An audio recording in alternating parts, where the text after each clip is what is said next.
Street preachers are harmful to society. We've all been there. You're just minding your own business, maybe on your way to work or heading out to meet some friends. The city's alive around you, people bustling, cars honking, life happening. It's a typical day. You're just trying to live your life, grab a coffee from your favorite spot. It's your little slice of normalcy in a chaotic world. Then bam! Out of nowhere, there he is. The street preacher. You know the one. The guy with the megaphone, the loudspeaker, the signs. He's a fixture in the urban landscape, as predictable as the sunrise. Amplifier blasting, he's ready to save your soul from eternal damnation. You know the type. He's got a message, and he's determined to make sure you hear it, whether you want to or not. They claim to spread love, but all they seem to offer is a heavy dose of fear and a side of judgment. Their faces contorted with anger, their fingers pointing accusingly, their signs screaming condemnation. But here's the thing, it's not just annoying, it's actually harmful to society. These street preachers aren't just a minor inconvenience, they're a symptom of a larger problem. These self-appointed prophets of doom preach division, not unity. They thrive on creating conflict, on pitting people against each other. Their message isn't one of love and understanding, it's one of fear and division. They use fear tactics instead of understanding and compassion. They don't seek to understand the people they preach to. They seek to intimidate them, to scare them into submission. And let's be real, yelling at strangers on the street isn't exactly the best way to win hearts and minds. Most people just walk by, trying to ignore the noise, the anger, the judgment. So let's unpack this, shall we? Let's take a closer look at why these street preachers, with their fire and brimstone sermons, are doing more harm than good. Let's talk about why street preachers, with their fire and brimstone sermons, are doing more harm than good. Their approach is fundamentally flawed. Instead of fostering a sense of community, they create an atmosphere of hostility. Instead of promoting understanding, they sow seeds of discord. And instead of offering hope, they peddle fear. Think about it. When was the last time you saw a street preacher actually engage in a meaningful conversation with someone? When was the last time you saw them listen, really listen, to the people they were preaching to? Probably never, because that's not their goal. Their goal is to be heard, not to hear. And that's the crux of the problem. In a world that desperately needs more understanding, more compassion, more empathy, these street preachers offer none of that. They offer a one-sided monologue, a barrage of words that do nothing but alienate and divide. So next time you walk by that guy, the one with the megaphone and the angry signs, take a moment to think about the impact they're having, not just on you, but on the community as a whole. And maybe, just maybe, consider how we can all do better. How we can all strive to spread a little more love, a little more understanding, and a lot less fear. Because at the end of the day, that's what we all need. A little more kindness, a little more empathy, and a lot more love. And that's something worth preaching about. Everyone makes mistakes. It's a universal truth. From the smallest slip-ups to the grandest errors, mistakes are part of the human experience. We've all got our flaws. That's what makes us human. Our ability to feel, to err, and to grow from those errors is what defines our humanity. It's what connects us to one another. But instead of offering a helping hand or a message of hope, street preachers often focus on punishment.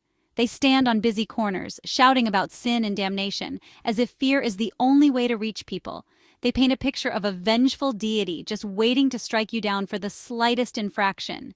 This image of an angry God, ready to unleash hellfire, is not only terrifying but also counterproductive. "Repent or burn!" they scream. These words echo through the streets, creating an atmosphere of dread rather than one of redemption. Instead of drawing people in, it pushes them away. It alienates rather than embraces. It's like trying to attract bees with vinegar instead of honey. You can't expect to inspire change through negativity and fear.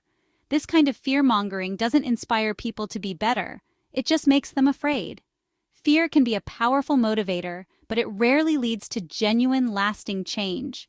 It creates anxiety and division, not love and understanding. When people are scared, they become defensive, and walls go up instead of bridges being built. And honestly, who needs that kind of negativity in their lives? We are already bombarded with enough stress and negativity from various sources every day. We get enough doom scrolling as it is. Social media and news outlets constantly feed us a diet of fear and despair. The last thing we need is more of it from those who claim to offer spiritual guidance. What we truly need is compassion, understanding, and hope. We need messages that uplift us, that remind us of our potential for goodness and growth, Imagine a world where instead of condemning each other, we support one another, where we focus on building each other up rather than tearing each other down.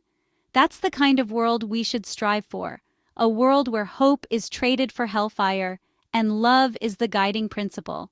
Because at the end of the day, it's love and understanding that truly make a difference. It's these positive forces that have the power to transform lives and communities. So let's choose hope over fear, compassion over condemnation, and love over hate. Let's create a world where everyone feels welcomed and valued. Street preachers often target the most vulnerable members of society. They prey on people who are already struggling, offering simplistic solutions to complex problems. Got an addiction? Just pray it away. Homeless? Clearly you haven't found God yet.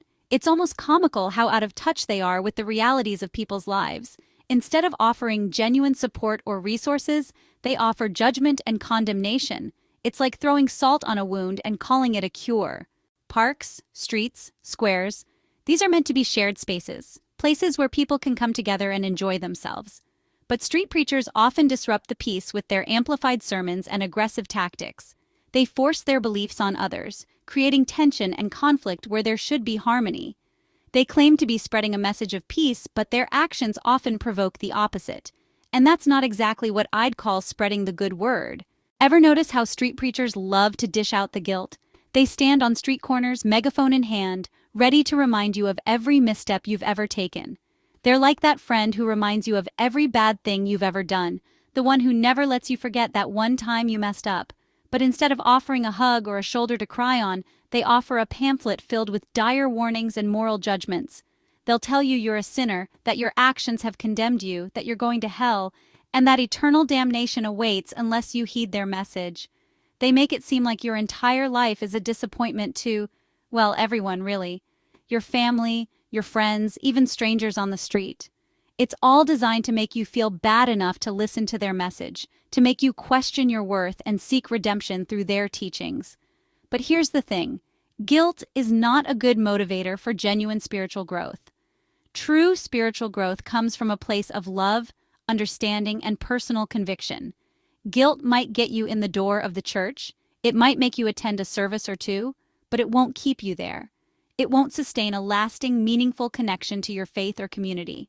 For that, you need something deeper, something more profound than fear and guilt. You need compassion, empathy, and a sense of belonging. You need to feel uplifted, not torn down.